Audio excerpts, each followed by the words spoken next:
Pour moi, c'est un plat de partage. C'est un plat qui apporte plusieurs identités. C'est-à-dire, sur la pizza, on peut mettre une autre identité qu'on souhaite. C'est ouvert, c'est comme un tableau de peinture. Donc, on peut jouer sur les goûts, comme on peut jouer sur les couleurs, en fonction des envies, ou juste prendre le plaisir de le faire et de le manger. C'est ça le plus important.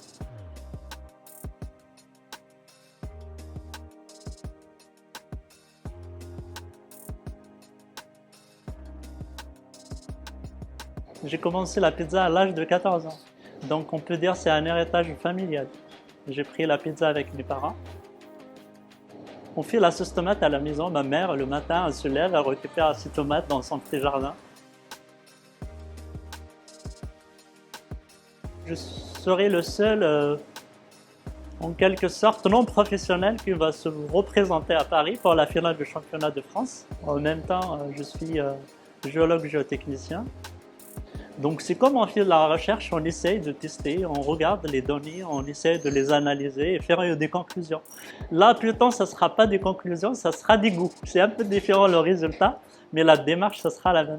C'est un moyen de dire qu'on peut faire quelque chose à côté, on peut le perfectionner, on peut avancer avec. C'est-à-dire on ne peut pas rester figé sur un domaine particulier. Je pense que c'est un moyen pour vraiment s'enrichir.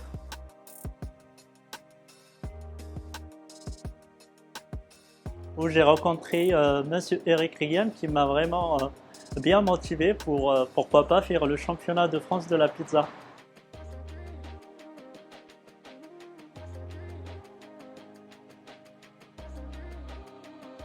C'est une occasion pour moi justement d'avoir une référence proche et qui va me donner des conseils, et pourquoi pas d'aller jusqu'à ce titre avec lui.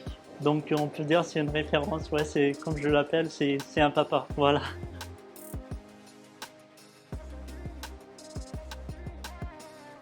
Je reste quand même sur la pizza que ma mère elle me cuisine. La pizza sauce tomate, basilic, un peu d'huile d'olive. Elle préfère quand même le fromage de chèvre. Moi je le remplace par contre avec de la mozzarella, voilà.